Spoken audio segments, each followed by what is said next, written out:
You're listening to Podcast PXN, a video game podcast delivering player experience news. Let's go! What's up, guys, and welcome to Podcast PXN, episode 201. I am one of your hosts, Daniel Prindle, aka Dan is DTM on Twitter. Sure. And I'm joined over Discord by the Nintendo aficionado and artist extraordinaire, Roshan Warner at Roro. Hello, aliens are real. Aliens are real. Oh no! Yeah, that's wild. Crazy. Can we go break Is into it Area wild? 51 now? That should be topic of the show, honestly. But is it wild? That should be topic of the show. No. It's crazy. We are joined by the DMZ Daddy, the Tarkov Teletubby, Gage Dempster, at Gilbo Biggins. Thank you for that introduction. That one just hit. I don't know why. I appreciate you. They all hit. You hit all the shots that you take. That's true. I mean, That's true. Unironically, you and I do really well in DMZ. Like, whatever complaints people have with the game mode and it's not this, that. When you and I play this one specific game mode for some reason, I always have a ball. I have a blast. It gets wild. It does. Insane. But Christian is stuck at work. We wish him well in his duties of servitude. Anyways, thank you to everyone watching us live and participating in the chat. Just as a reminder, we are live each and every Wednesday at 8 p.m. Eastern time on youtube.com/@podcastpxn and twitch.tv/podcastpxn as well. The topic of the show this week, guys, is our discussion around Activision Blizzard IP that we want to see resurrected when this Microsoft acquisition goes through, maybe. Let's get some of this happening. But first, the show always starts with the quick bites, so let's go ahead and jump right in. This first item comes by way of, and again, thank you, Christian. Christian filled in many of these stories in the quick bites. Much appreciation, King. Skull Island, Rise of Kong is coming to PC and consoles this year, guys. Are we excited for a new King Kong game? That depends, I think. Yeah. Are you playing as Kong, or are you playing as, or is it just gonna be a janky first-person shooter? Okay. That's interesting. Kong. It looks a little janky. Yeah. Is it a little janky? Yeah. Embark on a third-person action adventure to avenge the death of your parents at the hands of the ultimate alpha predator. Go. Okay, you know what, gentlemen? Correct me if I'm off base here, but is there something about the word, starting off a video game description, an official video game description with embark, that makes me think, I don't think these people know what they're talking about. I don't think this is going to be a very good video game. It tracks so far. Yeah. It almost has a weirdly goofy Fortnite art style. It's not quite Fortnite, but it's I don't know, it has that weird aesthetic to it. Half stylized, half realistic, kind of. Yeah. I don't know. It's weird. Interesting. Weird. I watched the Skull. Well, I haven't finished it yet. I still have 2 more episodes to go. But I watched the Skull Island Netflix animated show. It's pretty good. Surprisingly, really good. Yeah. Well, I guess it's safe to say this won't be Peter Jackson's King Kong, the video game, which that game was pretty awesome. I love that game. Moving on, Sony has revealed the Spider-Man 2 PS5 console, controller, and we got a new trailer as well, story trailer. First off, though, the PS5, the custom PS5, I think it's really cool that they're actually selling the plates that has that same design separately, so people can buy just the design if they don't want to, pay for a whole console, which I think that's awesome. And yeah, this design looks really cool. I really like the black and red mix there of the Spider-Man stuff and Spider-Man logo in the middle. It's really cool. Yes, I'm a fan of the controller as well, and the trailer was really good. Yes. I keep watching the trailer. Gage and Christian refused, bro, but we watched it. No, that's fair. I have not caved yet, so I think I'm just gonna go. I'm gonna roll with it so far. That's You can do it. I believe in you. People, of course, talking about the faces Yes. of the characters, the hairstyles of certain characters too. Which That's what's- always a fun discourse. what's your opinion on Peter Rowe? Do you have any... I definitely like the old face more, the original one that we got. I'm definitely at the point where I don't care anymore, Yeah. though. Right. Now that we've had him for so long, I understand people wanting the old face, but definitely never going to see it again, unfortunately. Right. So I'm just at like, okay, we got this face now. I'm kind of used to it at this point. I think because each one looks different because like he's older now. Like Right. I It actually, goes a little bit different than the yes. the other face version. Yeah.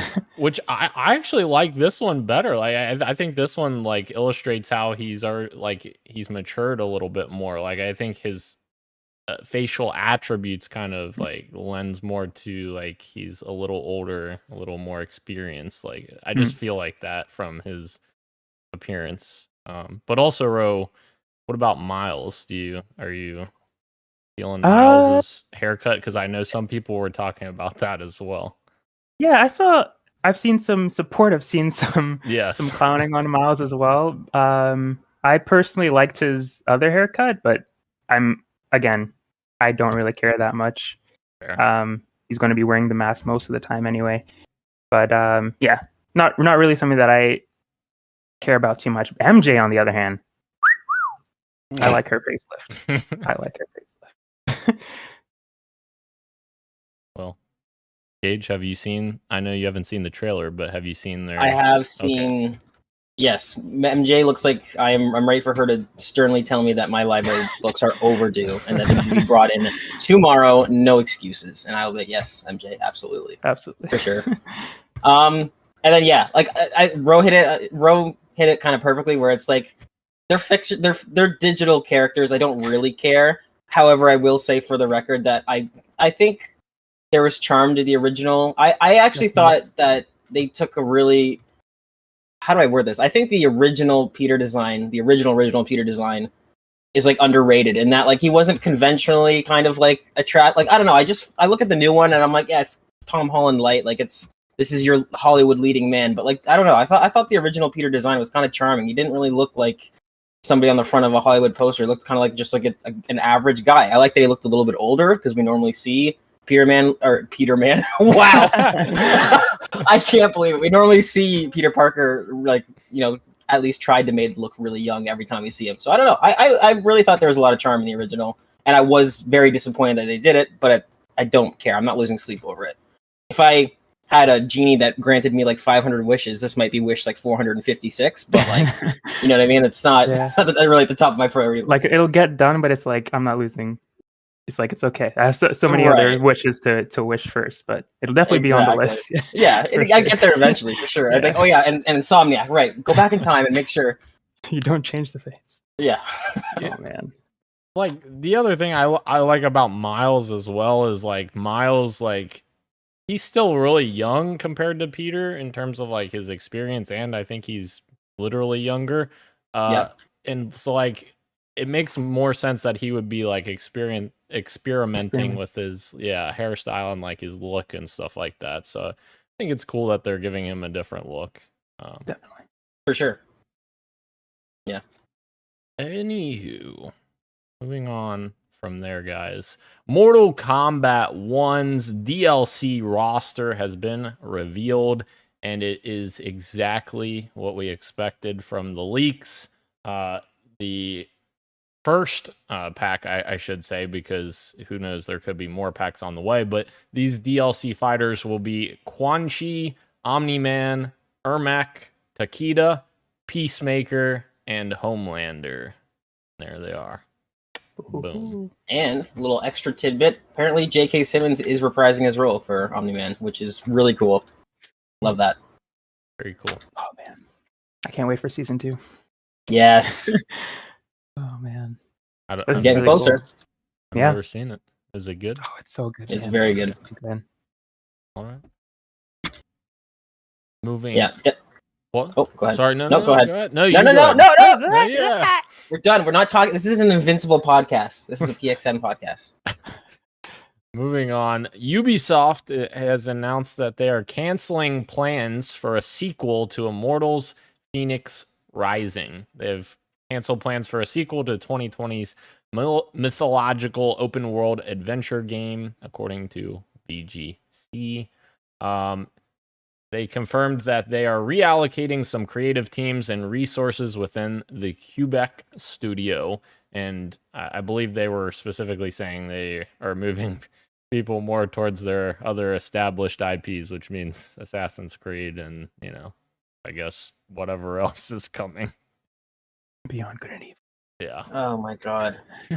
This is kind of like the fallacy of the video games becoming so big that now they're business first and art second. It's like this game, I don't think it sold very well at all, but in terms of like recent Ubisoft releases, I remember this one getting positive buzz in terms of like, hey, there's something here, like this is fun, this is unique. And of course, but it didn't hit numbers, it didn't do this, it didn't do that, so let's cancel that and fold those people into our Splinter Cell RPG open world remake that we're doing.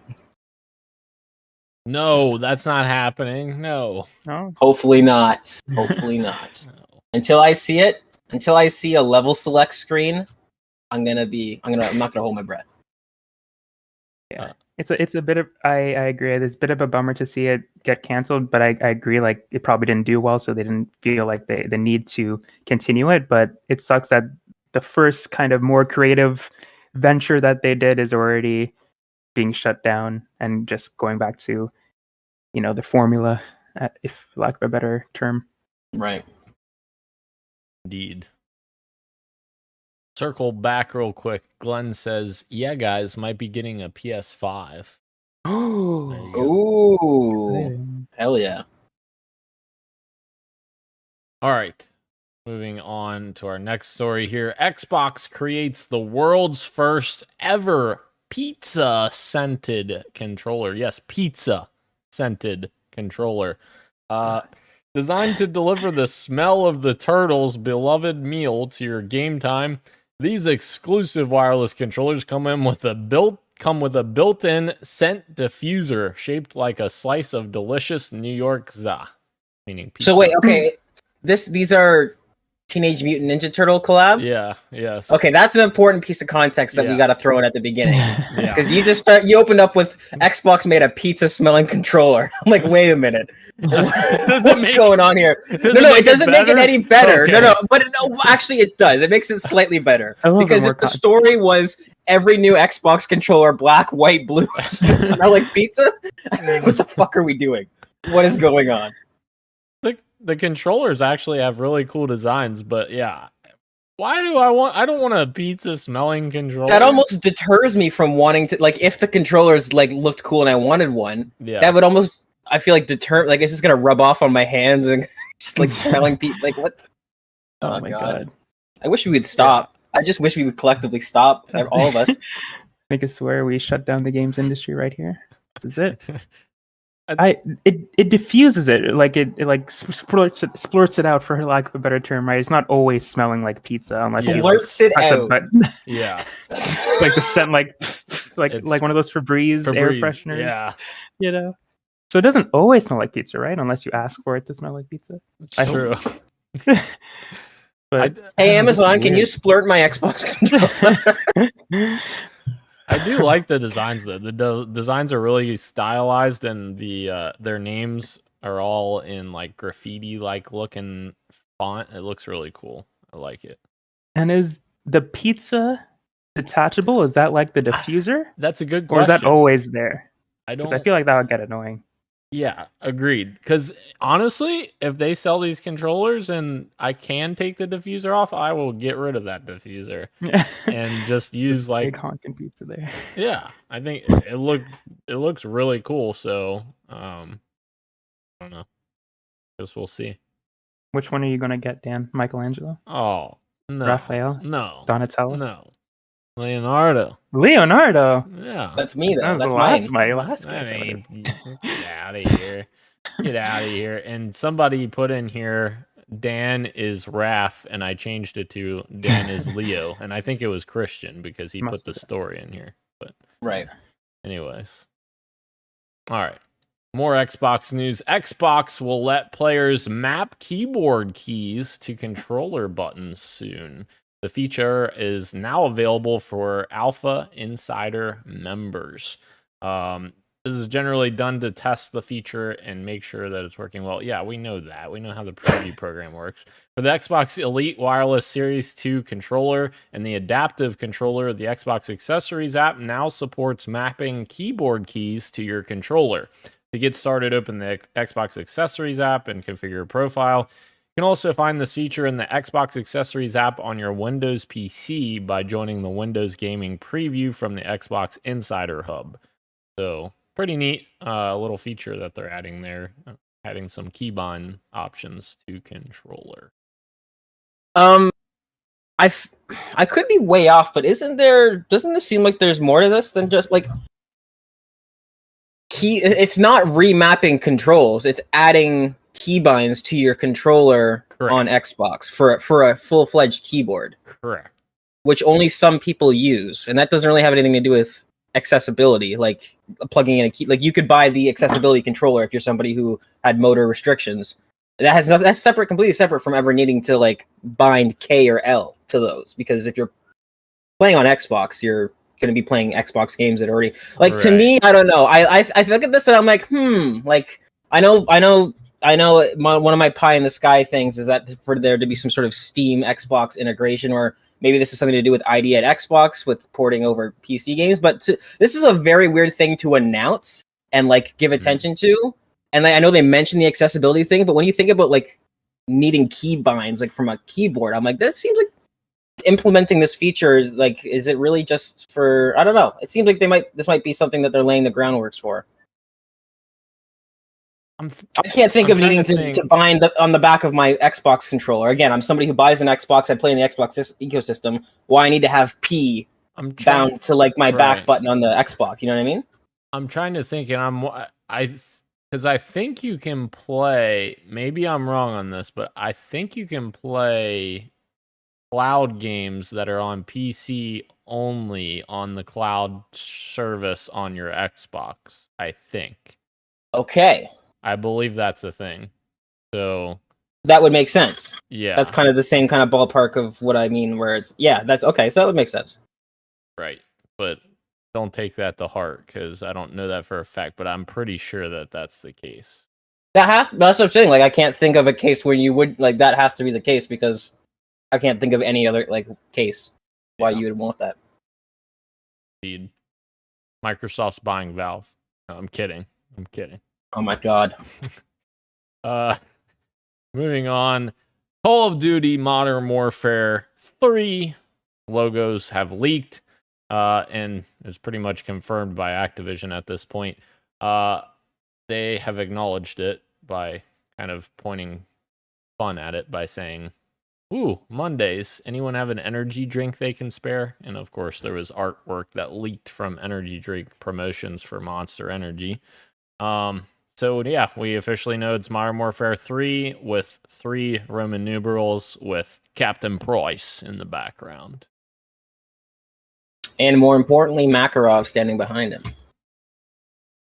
Oh, I didn't even notice that until you said that. Yeah. Yes. Which I guess makes sense from the end of 2, but yes. Yeah, I didn't even notice that. Cool. All right, well. You ready for Modern Warfare? Are you ready for another half-finished game, baby? Sure.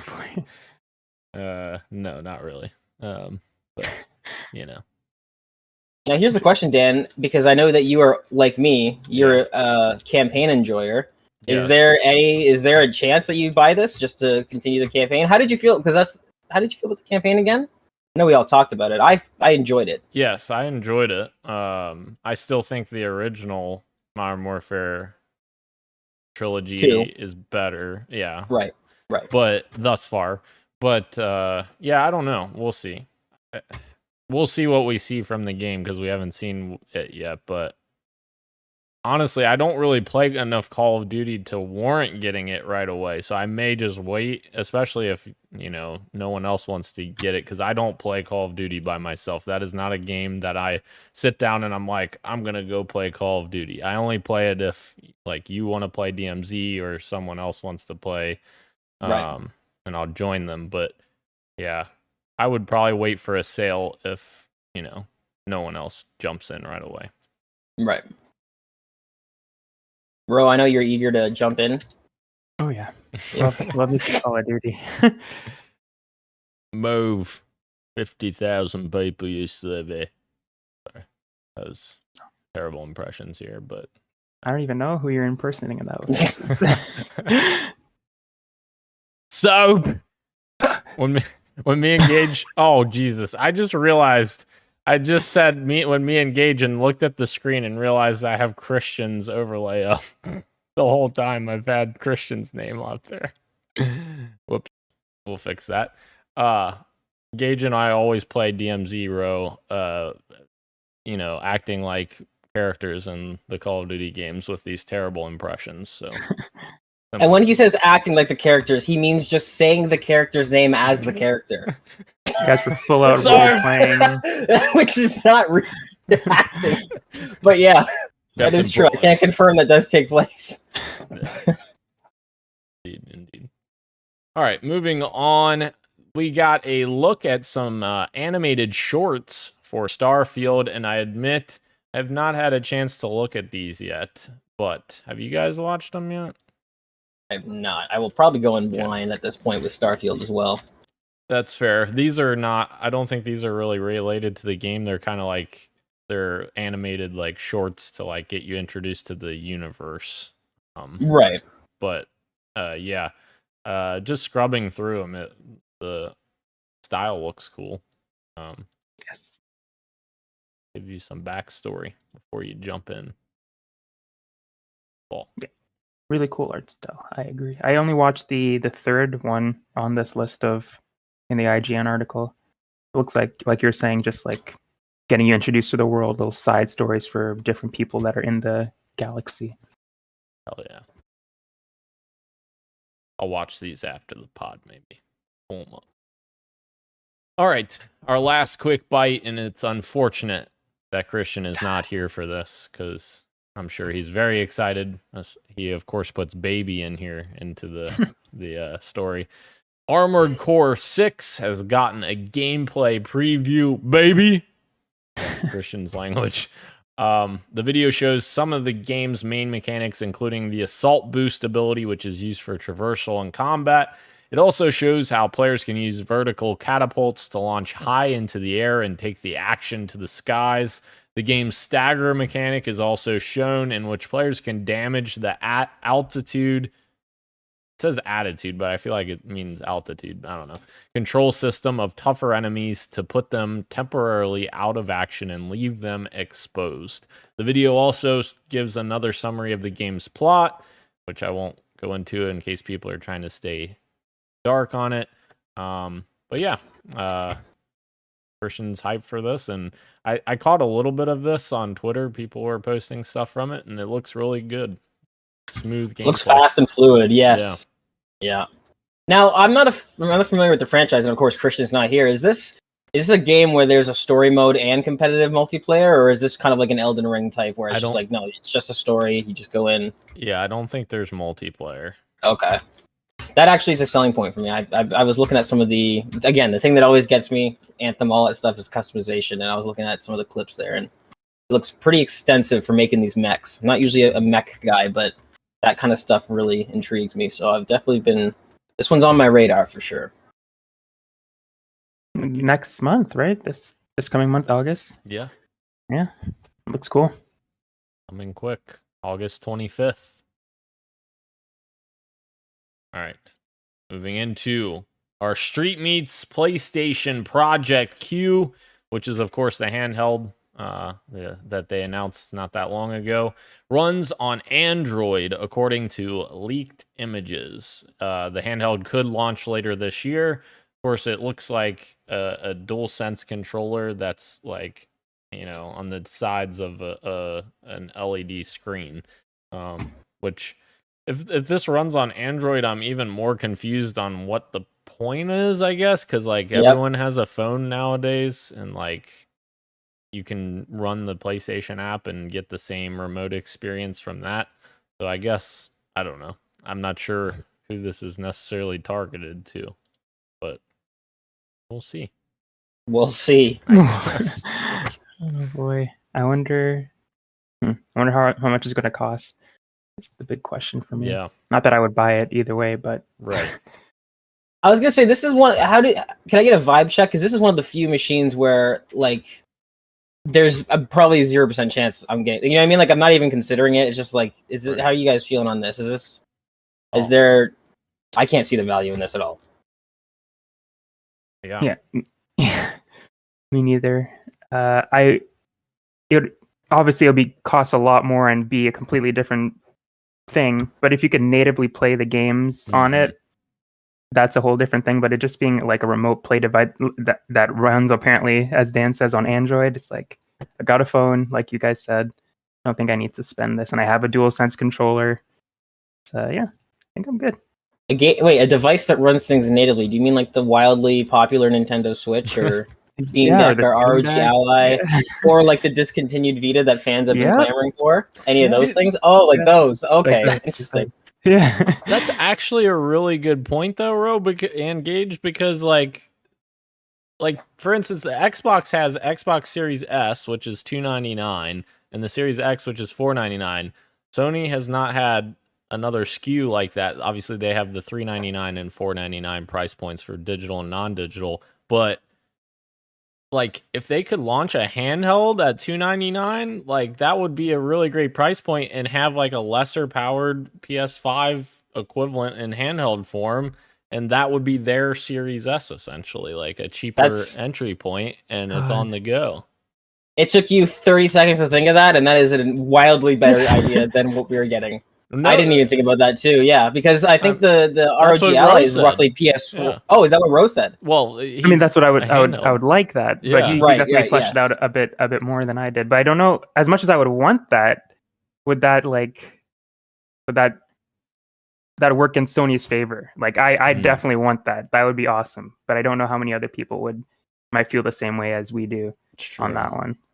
And I don't. Yeah. I don't know. I think that's why I credit that to Dan, is just because I think power level is important. So if it was kind of a PS5 Lite, where it kind of, because I think the ROG Ally is right now, it kind of runs things at Xbox One generation, PS4 generation things. But if PS5 was able to come out with something that, even though it's still a 1080 screen or say 720 screen or whatever, but it had that extra horsepower, I think that would be really interesting. And they would have to market it accordingly, though. They'd definitely have to emphasize the fact that it could plug into a TV and you could use it as a console, right? Exactly. Because that would be, and then it could actually be a handheld and also a Series S competitor if you never wanted to bring it with you. Exactly. That's exactly what I was going to say, Gage. Yeah. Brilliant. That'd be awesome. Plug it in. Yeah. Good ideas all the way around there. Sony sent But what do we know? But what do we know? But what do we really know? That's Nothing. True.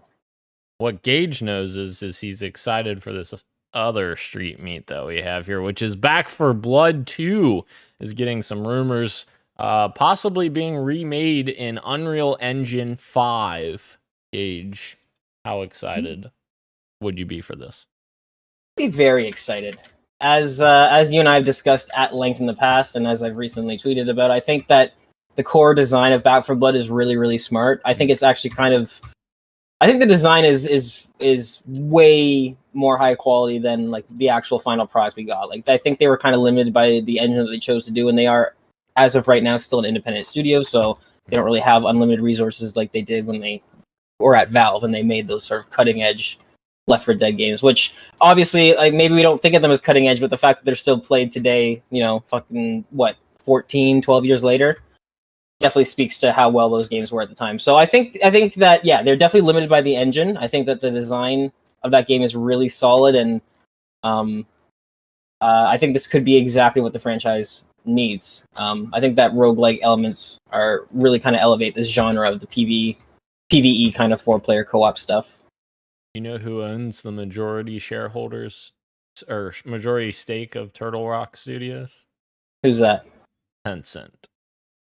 Ooh. So I guess not quite independent, but also not quite the publisher known for quality over quantity.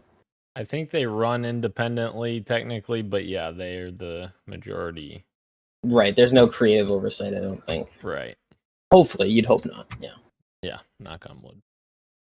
Yeah, I think Unreal Engine 5, how do you feel? Because you are somebody who, especially because you play it on console, again, Yes. It does feel slightly better on PC. You've got the feedback of the mouse and keyboard and obviously a high refresh rate, but it was definitely held back on console. So how does this news like feel to you as somebody who couldn't quite get into it? Yeah, it definitely feels very clunky on controller, and that's my biggest complaint because I want to love the game, the game, but I just can't because of the clunkiness of the controls. Like I really like the game. I just don't love it because of the clunkiness. And if the switch to Unreal Engine 5 makes it easier for them to adjust that and make it a little bit more polished and a little bit crispier for controller input, that would be great. I would be very excited for that, and I'd be 100% down for that. So, yeah. Hell yeah. Absolutely. All right. Brenty, thank you for rejoining us. It's been a minute, sir. Thank you. Hello. PXN news of the week, guys. Here we go. Insomniac is not officially, but reportedly working on a third game alongside Spider-Man 2 and Wolverine. A recently resurfaced interview suggests it has an unannounced game.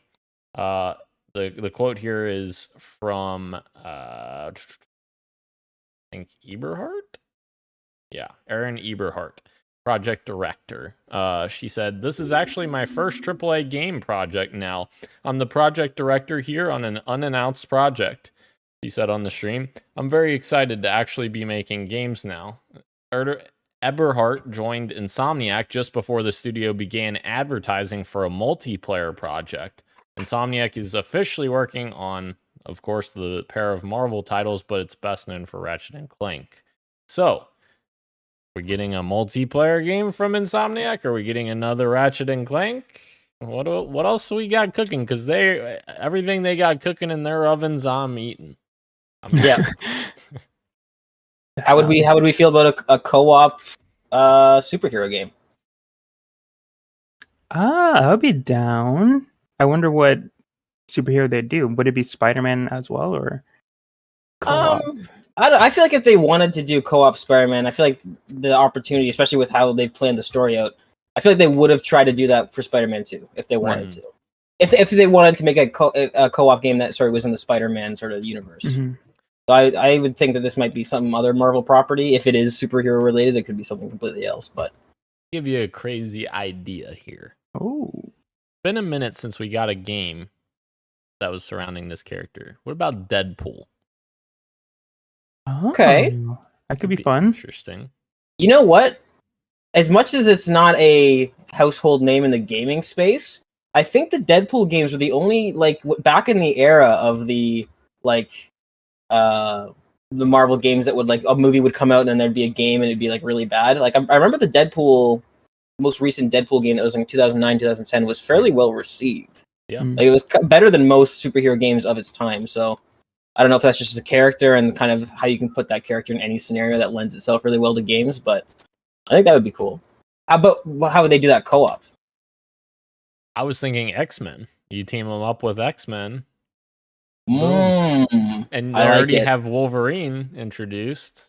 And the player one, the host is Deadpool, and then anybody else that joins, it's some X-Men that have been roped into whatever the fuck he's doing, or trying to make sure that shit doesn't go off the rails, and that's the story reason for why they're constantly filtering in and out. That'd be cool. That'd be kind of cool. Be interesting. I don't know. Ro, do you think that? I don't know. I guess the thing is I don't know that Insomniac's done anything super funny. I guess, and Ratchet has some cute moments and stuff like that, but Like, will they be able to nail the Deadpool Yes. humor, which is, for me, admittedly pretty hit or miss. So I don't know who has nailed it besides the first Sure. Deadpool movie for me. Right. But I don't know. I think they could do it. I have faith in that team when it comes to writing. But like you said, Dan, they haven't done anything similar to Deadpool for me to like relate it to. I kind of hope that it's not superhero related. And I hope it's like either something original or something that they haven't done in a while. I think that would be kind of fun to see. I love Insomniac and I love what they've done with Spider-Man and what they're going to do with Wolverine, but I don't want them to become like the Marvel studio. Right. It'd be cool if they are able to like keep the Spider-Man thing going and also do their passion projects on the side, which I don't see not happening. But yeah, it's kind of hard for me to come up with an idea that isn't Marvel related, though, admittedly. So yeah, we'll see. Ratchet and Clank All for One 2. Let's go.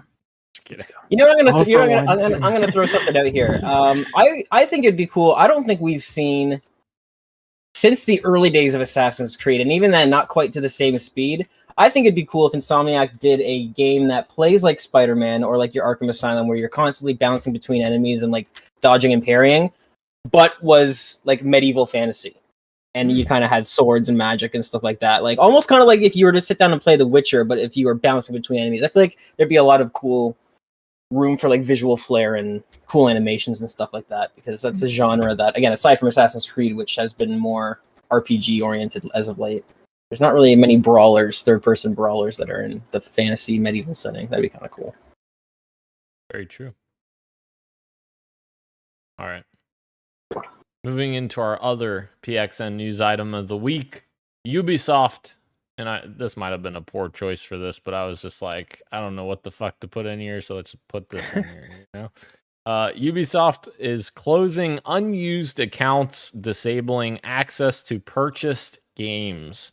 The publisher claims this is due to GDPR restrictions.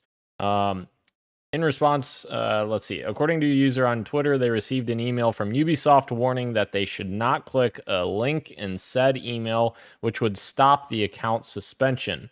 The account, including all purchased games, would be inaccessible after a certain period. In response, the Ubisoft support Twitter wrote, "We just want to chime in." It threw me off that it said Twitter there. "We just wanted to chime in that you can avoid the account closure by logging into your account within 30 days since receiving the email pictured and selecting the cancel account closure link in the email." When previously questioned on the issue, Ubisoft claimed that due to GDPR regulations, the company is required to close inactive accounts to comply with local data protection legislation. This is only if we have strong reasons to believe that the account in question will remain unused, reads a message on Ubisoft's website. I guess this just brings up another issue of like, your account and game preservation of your account, because if you own games, it doesn't necessarily mean you can play them if they're digital. And like if you get banned or if you lose account access or any of the above things happen, like you're kind of SOL. And I guess even if this is true that they're bound by these regulations, it does still suck as I guess something that has to happen to close your account if, say you're not interested in a Ubisoft game for a couple years and you kind of fall off. I don't know. Right. Yeah. It's definitely a multifaceted issue where it's like it goes to it's a good example as to why we as consumers like should make our own personal choice to not rely on digital games, which is something that I need to work on because I buy games digitally when really I could buy them physically. And then also we don't want to get to the point where games are just not being given the option to like made in physical, in which case that would be something that we all kind of need to stand up for. So I think it's definitely a little bit on us, a little bit on them in terms of this culture of digitizing everything. Because like at first, when I first heard this story, I was kind of like, oh, that's Ubisoft, that kind of sucks. Why the hell are you doing this? But then you think about it, it's true. Like you can't be expected, especially if we're in a very pro environment kind of phase, which I think we all should be. You can't really have these hangars full of studios that are, or full of servers, sorry, that have information from somebody that hasn't logged in 15 years. Like I kind of see what the struggle is on that side of things. Yeah, I can definitely. Yeah, I honestly agree with what Gage was saying. When I first saw it too, I was like, "God damn it, Ubisoft! Another Ubisoft L! What the heck?" And then Dan read it a little bit more, and I'm seeing like kind of the rules, I guess, that they have to play by, and it maybe isn't so much of a Ubisoft problem, just like an industry digital issue sort of thing that needs to be worked out. But I hope we work it out, because it still is a problem. Not being able to own the media that we purchase. But I don't know, and like Gage said, it kind of does fall on us at a certain point where these terms of services that we're clicking on and check marking probably said in there somewhere that these things happen, if but Right. yeah, it still sucks, because that's a lot to read. When you sign your life away and sign in blood. Yeah. Oh man. They will come for that blood. Let me tell you. They will. And even when the option is there to buy physical, sometimes that physical item isn't physical, because the PlayStation and the Xbox have digital versions as we talked about before, so they just don't even put the disc in, because they don't know what console you're buying it for, which makes sense. But at the same time, it still sucks that it's not. Even though I'm buying this thing, there's a possibility that I may not be able to play it someday.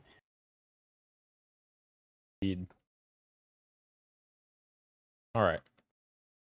Moving into our fantasy draft check-in, you sly son of a bitch, Ro.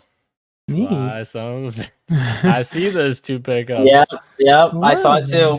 July 22nd, Roshan, the Lockhart's team name, acquired The Expanse, a Telltale series, with a bid of $4, as well as F1 Manager 2023 with another bid of $4. That, you know what, Ro, that's the type of shit that I did last year with Warhammer's fucking whatever Warhammer game I bought. I don't even remember which one it was, but I'm like, yeah, these games do well, I'll pick it up. Yeah, let's just. The last one did okay, so I at least get a little bit of points, hopefully. Yeah, absolutely. Man. You know what? I respect it. And thank you. You know what? You're off to a good start with The Expanse, a Telltale series. It has 3 reviews thus far. 1 is unscored. I guess they don't do scores, but the other 2 are 8 out of 10s. So that's a solid start. I think I need 3 more reviews. You know what? Surely it'll get there, right? Hopefully. But let's just do a quick check-in on points here. Florida Man Publishing. Gage has 10 points. Sorry, Gage. Oh, yeah. I'm sorry. Yeah. I'm just reading in order of points here. Right. And then we're still talking about it too. Yeah. So Roshan's The Lockhart's has 57, but he's got a lot of games coming. Of course, the 2 we just talked about. And then we've got Saliva Gang PDX. Christian's team was 79 points, and then my team with 118 points. Of course, I have the most games released, so that does not mean shit yet. How does this keep happening to me? It doesn't mean anything yet. Oh, how does it keep happening to you? Because you bid. How does this keep happening? You bid like $30 on a game none of us were gonna buy. Yeah, $39 on Hogwarts Legacy. None of us were gonna bid on Hogwarts Legacy. It was after some of the previews came out, and they were actually good. And I was wondering, I'm like, okay, are these guys? Are this somebody just gonna? Yeah. Whoops. Oof. It's always next year. Yeah. That's on Gage's tombstone, and there's always next year. Literally. All right. Moving in to what you got for me. Daniel, I don't really have anything for you. I've just been playing a lot more Halo because I've just been having spurts here and there to play. I haven't really had a lot of long sessions lately. It's been a little bit chaotic the last couple weeks. So Halo Infinite, but I do want to spotlight something from Halo Infinite that dropped yesterday. Very cool.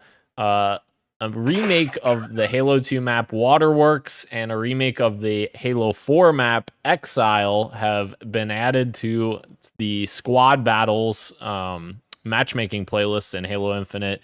And as we've been talking about, me and Gage playlist is awesome. Love it. It's all old maps that have been remade by the community, and it's 8v8, which is classic big team battle size instead of 12v12, which Halo Infinite's big team battle has. It's perfect. I love it. And Exile is a fantastic Gauge. If you never played Halo 4 or not much of it, Exile was a fantastic big team battle map, so that's going to be great. And Waterworks is one of my favorite big team battle maps from Halo 2. So very excited to have both of those. Oh, yeah. Okay, Glenn. Glenn wants me to announce that we played some stupid checkers game in Discord the other day because he invited me to join Discord, and I'm like, oh, I could do this on my phone. And we played checkers, and yes, Glenn beat me in checkers on I was going to say, I'm waiting for it. That's why he wants you to bring it up. Yeah. If you had smoked him, Glenn would not have brought it up for one bit. No, absolutely not. You're right. All right. Roshan, what you got for me? I actually beat Oxenfree last week, but we didn't get a chance to talk about it because we were doing the special 200 episode. But yeah, I beat Oxenfree 2. Really good. I had a great time with it. It's been so long since I played the first one, so maybe I need to play the first one to say this, but I think I enjoyed the first one more than this one.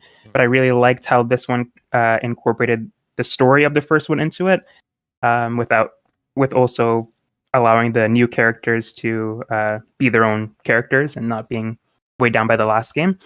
But it was really good. It was more Oxenfree, which is good. The dialogue was fantastic. The story was cool. Nothing really groundbreaking visually or anything like that. It has a great art style. The puzzles are super simple, but that's okay because I'm just playing the story. And yeah, I had a good time with it. I played it all on my iPad because I use Netflix's app to play it. Surprisingly, a pretty good experience. I was going to say, did it run well? It ran pretty well. It crashed twice on me, but when I was in the game, it ran really smoothly. There was no like hiccups or frame rate issues or anything like that. It ran good unless it randomly crashed on me. Yeah. Very cool. Very cool. Kirik says, sorry, Kirik, I missed this earlier. What they should do is when a service is brought offline, making a game you purchase no longer accessible, is make a physical copy and charge the end user just the mere material cost of the disc. Kind of cool idea. Yeah. Gage, what you got for me? I started this game actually a few weeks ago. I think I forgot to mention it on the podcast. Like, obviously, we didn't talk about it last week, and maybe the week before I forgot to mention it as well. But I did start Inside, and I was kind of playing that at sessions here and there, and I finally wrapped world credits on that a couple days ago. And really fun game, really cool physics engine. Their games feel really smooth. I really like what they do. Limbo had the same kind of feeling, so. Very cool, very atmospheric. I like it. I like how there's no dialogue. It's just very moody and kind of fun. So I enjoyed it quite a bit. And then aside from that, playing a lot of Halo squad battles, like you said. I reiterate everything you say. That's what I used to play back in the day. I think the player numbers are much better in the 8v8 versus the 12v12 for me personally. So a little bit of Halo and a little bit of Inside. Oh yeah. All right, guys. We've made it to the part of the show that is the topic of the show. Guys, we're going to talk about some Activision and Blizzard IP that we would like to see return. There's a lot of stuff that they own that really I had no idea that they owned, just because of all the acquisitions they've made over the years, I guess, and IP and created and all kinds of stuff. But I put some examples in here. I also put a web link to a whole list of them if you want to look at those. But I want to know what you guys think you want to see return, and like what makes it special? Like maybe pick 3 Activision Blizzard IPs that you want to see return, and like why do you want to see it return? Like I'll start us off here because this one's a little bit of a deeper cut, I feel like. And the game is called Blur. God damn it, Daniel. Do you want to use that one? I'll use a different one. I can use. No, I mean, let's just have over. There's not a huge list in total. Like, That's I mean true. that. So like, we can have overlap. So that's fine. That's true, but I can pick 3 others. I literally have. I have a feeling that there might be like 2 or 3 overlaps. Like if we keep doing this, so I think it's fine. We can just both have Blur. You pick Blur. You talk about it. God damn it, Daniel. You talk about it. I have 3. I guarantee you're not going to pick 2 of the ones that I'm going to pick. So. Okay. Yeah. Okay, Blur. I mean, Blur. What a great, fun arcade racer. Hidden gem slipped by. I think it did well critically. It didn't do well commercially. Because again, not a lot of people, just kind of flew under the radar. But really fun. And one of those games that kind of felt like, I don't know, it was cool because they had, I don't think they were licensed, but it was kind of like they did a Grand Theft Auto thing where the cars were pretty much almost exact, like you could guess what the car was supposed to be, but it was named something else. So I thought it was just a fun kind of mishmash of like you had these really high quality, high polygon count cars, but the game on a mechanics level played like a Mario Kart kind of like crazy racer. I mean, obviously it played at a lot higher speed, which is fun, but there was like power-ups and boosts and all that stuff. And I thought it was really fun. I remember playing that game. I was at the time like one of the only people that played it. I was very much just kind of playing it by myself, but I remember playing that game for a lot longer than I thought I would. And it was very fun. And yeah, I love that you chose Blur as well, because that's one of those hidden gem games that I think is great. And it was made by Bizarre Creations, of course, that made Project Gotham Racing, which was huge for original Xbox. So yeah, absolutely. Rest in peace, Bizarre Creations. Yeah, that's the thing. If the game felt like it had, even though it was so wacky and zany and colorful, it felt like it had quality behind it. And I didn't even know that at the time, but that makes sense. It definitely felt like it was a better game than like what it got credit for. All right, so I'm gonna instead start with one I guarantee neither of you will pick, and that's DJ Hero. That's fair. Yeah. Very much. Yeah. Very much want DJ Hero to return. I still have my turntable from the original DJ Hero on Xbox 360. It is in storage, and like I bought that game on a whim. I think I got it on sale for like a deep discount, like well after the game came out. And I had so much fun with that game. Like, of course, that was in the Guitar Hero age when everyone was doing it. Guitar Hero, Rock Band, and then they came out with DJ Hero. And I'm like, this game is just so much fun. Like, I never in a million years like expected myself to to gravitate towards a DJ game, but like I just had so much fun with it. Like the turntable actually moved, and like that was how you got different style points and such. And like it just, I don't know, the controller itself felt really nice, and like the turntable felt like really cool. It felt like you were actually like DJing it. I don't know. It was really cool experience. I very much enjoyed that game. Made you feel like a DJ. I did, yeah. Yeah, 10 from IGN. Yeah. But yeah, DJ. I'm actually in a similar boat to you, Dan, because I was going to say Guitar Hero for my first one. Even though I don't know if the marketplace or the landscape is the same as it was in 2000, whatever those games came out in.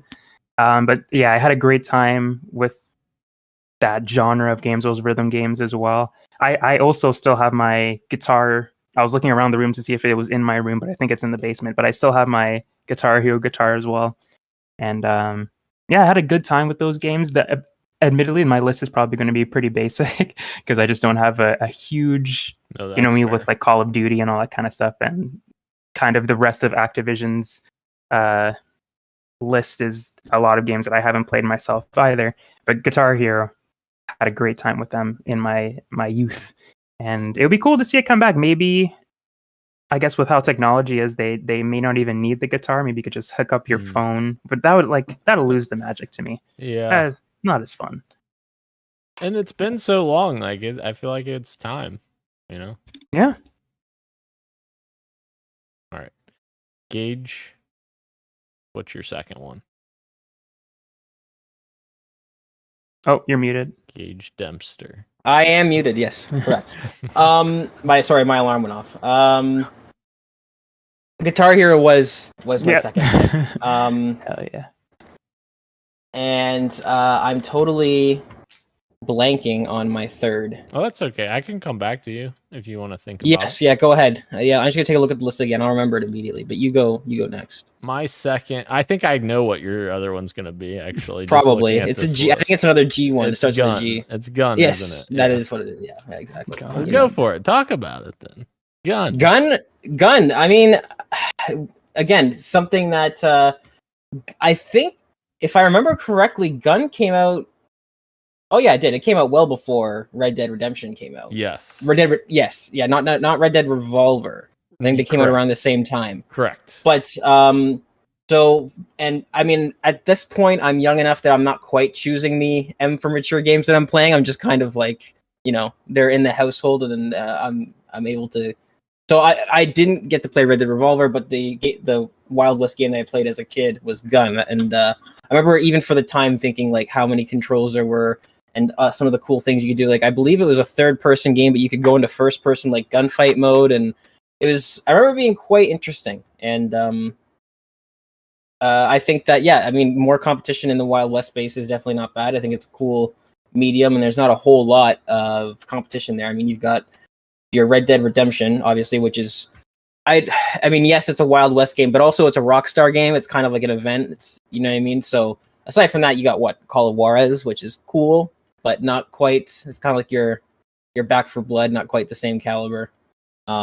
So I think thinking of the size of Activision Blizzard now, and especially again the implication of this topic of the show is like we're talking about things that can get revived once the Microsoft sort of thing goes through. So if we're talking about IP revivals that get a lot of resources and a lot of care, and that they really try to turn into something, I think Gun, if they wanted to try and do their own open world Wild West thing, that totally could be a franchise worth exploring, I think. Which is so wild because that game was made by Neversoft, and they were the ones who made the Tony Hawk games back then. Right. So cool. And on the inverse, right, you have somebody like Treyarch, and who makes some of the True. most now makes a lot of the first person shooters, right? Treyarch made the original Spider-Man games, right? Yes, they did. I think they made what is considered like the best one, Spider-Man 2. Yes. The Amazing Spider-Man 2, right? Whichever one had the momentum swinging. Just normal Spider-Man 2. It wasn't. Okay. Amazing. Yeah. It wasn't amazing, Dan says. I mean, the It's not game good. was No. probably No, great, Dan but says- not Dan, the Treyarch is Amazing shit. Spider-Man. All right. My second one, guys, is a legend. I think I've talked about this game before on this podcast, but Empire Earth. I used to play this game all the time as a kid growing up. I would come home from school, install it on my dad's PC in the basement, play for a couple hours until he got home from work, and then immediately uninstall it so he didn't know I was playing, because my dad thought back then that video games had viruses on them, so I wasn't allowed to play on my PC, my dad's PC. But this game was so good. I loved this game so much. It was a RTS, and you had to go through all of the ages, like the going from like the Neanderthal age to all the way to the Epoch age, they called it, which is like super space exploration, like super high tech equipment and stuff. And It was such a good game. I enjoyed going through each of the stages of human evolution or whatever, or human ages, I guess. Right. And it was so good. I just loved it so much, and I really want that game to return. It will probably never return because it's such an obscure name, but it was such a fun game. I miss it every day. Miss it every day. Yeah. I've got one as well. It's kind of in the same vein of how I want all these older games to be remastered, like Mass Effect, and just the games that I've missed, because this is another game that I missed that I don't think is as as well regarded or as Oh. loved as Mass Effect, but I think it's like a cult classic. But you guys can correct me if I'm wrong. Prototype Oh was yeah. a game that I've always been interested in that game, but at the time I just wasn't allowed to play it, and I probably wouldn't have picked it up on my own accord anyway.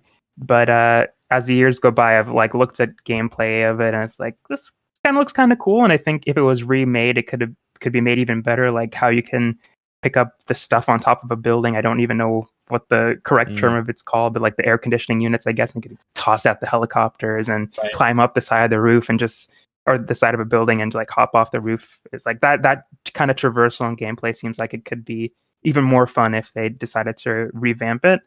I'm not even entirely sure what the story is about. I think it's like a superhero gone rogue or something. I honestly don't know.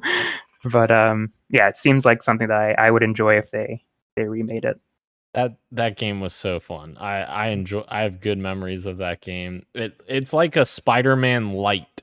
Like it's similar. Sounds great. Yeah, traversal is very similar to Spider-Man, and yeah, upgrading your abilities over time. That was definitely a cult classic, I feel like. Yeah. Gage, did you already? I guess Guitar Hero, was that one of yours, or do you want to say? Do you have another Guitar? one? Not only was Guitar Hero one of mine, but Prototype was also my backup. So Rose definitely got the same brain in turn. And yeah, Prototype. I'm just gonna. I don't have another game to mention, but I'll just quickly add that. Yeah, Prototype, great game. I love the idea, and again, I think this is something that's missing in the space right now. Is a game that looks and plays and feels like something like Spider-Man, which, like you said, Prototype kind of like Spider-Man Light. But Prototype is a game that's kind of written in a way like Grand Theft Auto, where your hero is like morally ambiguous. So it's a game that gives you all these great powers and stuff, and then also lets you just be a degenerate and like just run around the city and kind of be a villain, which is cool. It's fun.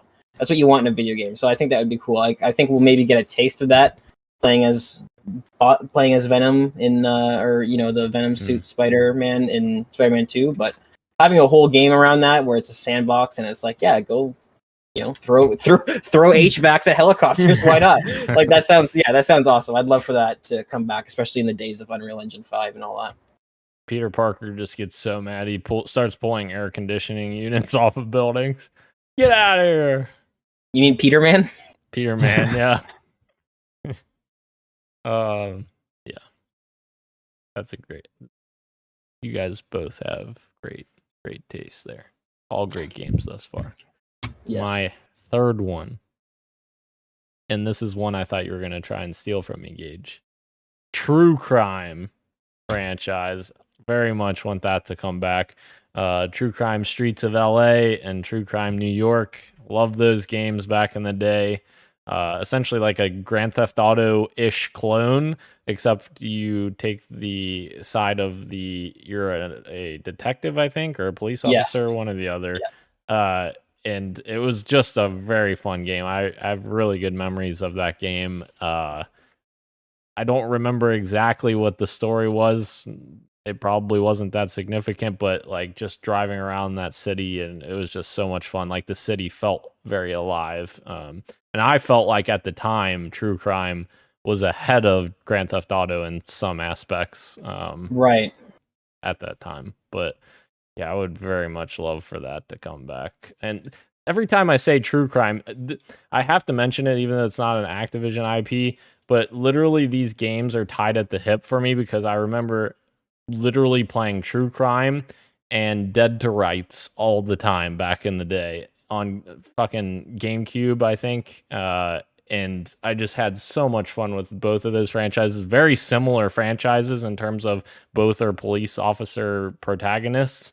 But Dead to Rights had a dog as your companion, and you could send him out you could send him out to do stuff and get items and stuff like that. I love that so much. And they tried to bring that, I think it's Bandai Namco that owns it maybe, but they tried to bring it back in 2010 with a game, but it didn't do that well. But yeah, I miss those games. Those were the good times.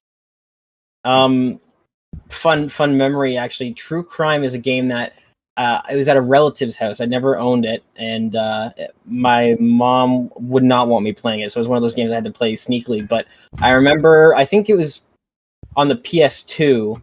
That was one of the first games that I figured out with using the whole Game Shark disc thing. I don't know if you remember that, Daniel, where you'd put in the cheat code disc first ahead of the game.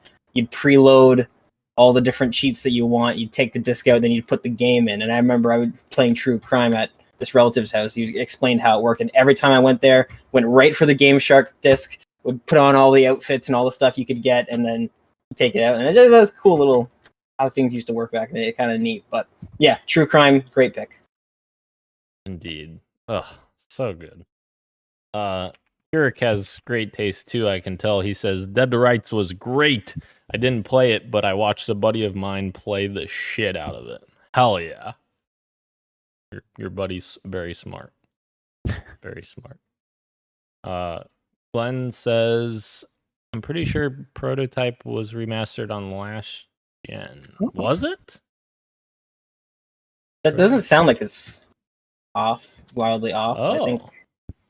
Yeah. Prototype HD Biohazard bundle is a big disappointment. That's the main that's the title.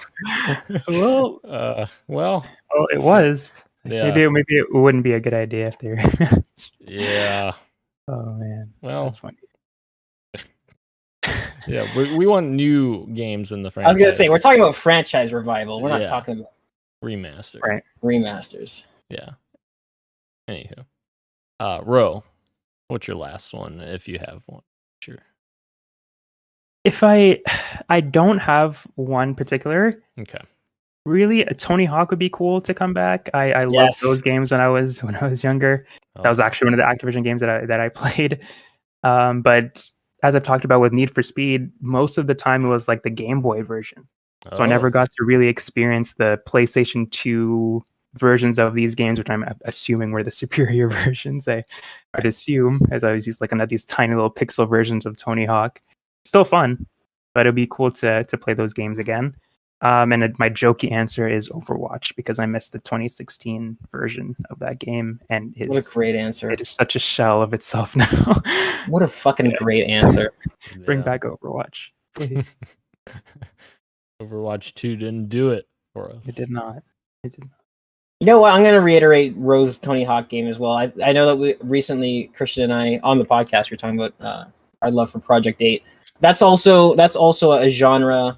Not a genre, I guess, 'cause skateboarding is a genre, but I mean, I think there needs to. I want the return of the arcade sim skateboarding game, because right now we either get Tony Hawk's Pro Skater, which is like your crazy rack up a million combos and not anywhere near realistic at all, or you have your Skate, where it's my right stick controls my right ankle ball joint and my left stick controls my left ankle ball joint, and I need to move them in this. Like, I love Project 8, and I want a game that is that nice middle ground with smooth animations and realistic ragdoll physics, but not to the point where it's so realistic. And so, like, I think that's a nice middle ground. I'd love to see something like that come back from the Tony Hawk's franchise. That would be incredible. All these franchises and more are coming back. Oh, I'm just kidding. Oh, This just in, officially confirmed. Yeah, they're watching us live right now. They're doing it. this Phil? is some good ideas. Yeah. I know Phil's wanting Hexen probably after he wore that Hexen t-shirt. And not, I think we were doing the live stream and I'm like, what the fuck is Phil's t-shirt that he's wearing? I didn't even know what that franchise was till after. But Kirik says, also, I still have my copy of True Crime for the original Xbox. Great game. Hell yeah. Nice. Hell yeah, Kirik. All right. Well then, gentlemen, do you have anything else before we close out the show? Christian was wrong. Hashtag Christian was wrong. And he was very serious. Christian was wrong and he was very serious. Yeah. Oh, Yeah. I know what you're referring to. I don't even know specifically what the argument was, but I just know that Christian was dead wrong and he was dead serious, and it's just got to be said, you know? Yeah, he was adamant about it. He was adamant. He was adamant Neve, you know what I mean? Exactly. Is he going to watch this back and hear these remarks being made? We'll find out. Let's not mention it to him, and let's see if he actually will watch the episode. Oh. I feel like he does. Good point. We're Yeah. challenging him. Christian, remember the number 5 if you watch this episode. That'll be the. That's how we'll know. Oh my god! He stopped listening before this, and It's like, sorry, if you can't give me the confirmation number, I don't believe you. yeah. Yeah, anyone could have guessed that Gage was talking shit about you. That's fair. That's actually fair. All right, guys. Yep. Hell yes.